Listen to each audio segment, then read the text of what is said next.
You had told the truth when asked? Of course. Oh, 100% I wish I had told the truth when asked. I mean, but we're fucking so far past that. And why did you not tell the truth in that moment? Yeah, well, like I shared earlier, you know, it's like I had convinced myself of probably 16 different fucking reasons. The primary ones were, this has nothing to do with my message. You think that we're gonna talk about this instead of the actual issues? You know, we're gonna talk about this instead of, people today go to a job that they hate. They come home to a job to a life they don't love. They sedate themselves, they distract themselves. Most people just don't fucking like their lives. You think we're gonna talk about this instead of that? You know, we're gonna talk about like these easy, accessible things to do to go kick ass. You think we're gonna talk about this? You know, people would just straight up say, hey, are you on steroids? And I would just say, hey, did you know 4,000 people a day kill themselves? Which one you want to talk about? You would also say like, no, I'm not. Oh, 100%, but I'm giving you examples of... You know what's more effective though? You telling your personal story. Like I know that. That like now, like... Bro, you don't even know my... Like, you're getting to know my personal story.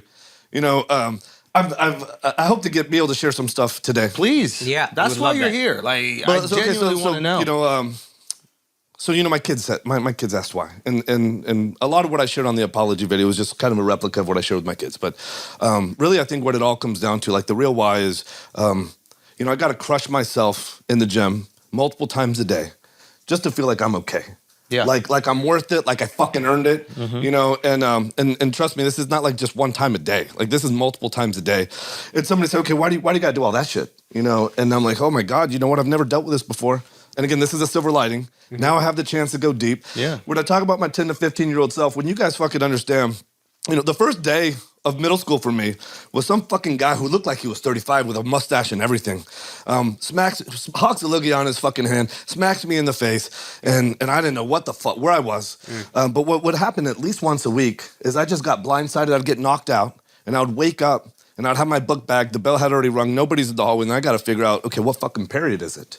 You know, and this is my entire fucking middle school. Not once did I stand up for myself. Not once did I fight back or push. And when the guys would come, I would just walk back, and say, you don't want to fight me, I'm a pussy. And this is true, you know, and I thought for years, I was like, I'm gonna take that shit to the grave. You know, I think a real defining moment for me was in middle school. This kid, Chris, challenged me to a fight. For him to enter into a gang, he had to get into a fight. So some people told me about this thing, and I'm like, well, why would I do that? I've never gotten in a fight. You think I'm gonna fight in front of a whole fucking gang and do all this shit, you know? And so I immediately was like, of course I'm not gonna do this. You know, my brother happened to be around, who's an older brother. He was with a friend, Justin, and his mom. And his mom said, you have to do this. And my dad died when I was a little kid, and I don't have any memory of him. I had never had a male mentor in my life, but she said, you gotta do this. Justin said, you gotta do this. My brother said, you gotta do this. Hey, you're strong. And I'm thinking, I can't believe you guys are fucking tricking me into doing this. She drives me to the fight in her white Econoline van. And I remember getting out of this van, my heart was beating 1,000,000 miles a fucking minute.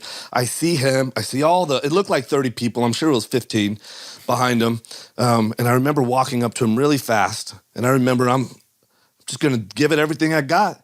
And I came a mile fucking back here, and I was probably a mile away from this guy, and I swung so fucking hard, I threw myself to the ground. So I'm on the ground, he's coming up to me, you know, to kick me, and everyone wore steel-toe boots back then. And so he's coming up to kick me, and as he's coming up to kick me, I picked him up, and I manhandled him, and I realized how fucking strong I am. And then I was able to mount him, and I was able to pin his elbows, his arms under my knees, and I had my left hand on his neck, and I had my right hand cocked back, and I looked in his eyes, and I saw how helpless, how hopeless, how pathetic, how scared he was. And I saw myself, and I couldn't fucking do it. I couldn't do it. And I remember getting up, kind of running back to the van, and when I got in, everyone was kind of proud of me. You know, everyone was throwing rocks at the van. The windshield got cracked, and I was so worried about her van. And she looked back at me. Justin's mom looked back at me, and she's like, she said she's proud of me. And you know what I knew right then? I was like, you know what is fucking worthless? Is I had felt what seemed like my whole life. Yeah. I can do that. Yeah. And if I could do that, what else am I capable of doing? So that was the spark. You know what? Again, I know I haven't dealt with this because Wait, did you get to join the gang? Like, how did, no. And sometimes I think, God damn, I should have just done it. I would have gotten so much more respect if I had just done that. And that guy, when I let him up, he didn't come after me because he fucking knew. You knew what time it was, yeah. He knew. I have way more respect for you doing it like that. I could fuck you up. I'm not gonna. Yeah. But you know what, like, so I doubled down then on working. I'd already been working out for a while. Right. But now I doubled down on that. You Yeah. know, now I'm like, oh my God, I can actually control outcomes in my life. And well, fast forward all these years, that's not changed. You know, it's like I still need to do that to feel. I don't go to sleep at night feeling pathetic. What I do is what's required of me to do is to kill myself, to crush myself, to destroy myself enough times to be like, I'm okay. Yeah. I'm okay. Yeah. Like, to me, this is way more relatable. And I think that, like, Yeah. I think, you know, you said a couple things. Well, first to of me. all, I didn't know any of this. You know, like, Of course, you're processing it, you're becoming well, self-aware. people are asking why, and I'm like, well, I don't know, because I got to get in the gym. Well, why do you got to do that? I'm like, I don't fucking know until recently. But I think you said something interesting, like you grew up without a father. You didn't have, like, so to me, you're becoming like the almost cartoonish version of what a man is, right? But it's lacking the vulnerability that we connect with. Yeah, that's tough, man. And like a lot of times we don't know that. Notice that. Like I remember with my wife. I'll tell you a personal story with my wife. We were trying to have a kid. The first month we're trying to have a kid. We didn't have a kid. The first month, my wife is a little bit type A or whatever that shit is. Like it needs to happen. Yeah. And I'm grateful we didn't have a kid first because I was doing a lot of drugs earlier in that month. So our kid would have been fucking whack, right? Like that. Yeah. But that's how all of ours were conceived. We were partying like crazy, by the way. That's why they are the way they are. well, look at there. No actual drugs, just a lot of alcohol. And they're great, by the way. Good cover up. Liver Queen, calm down. Did you see her? Oh my God. Like alcohol. Yeah.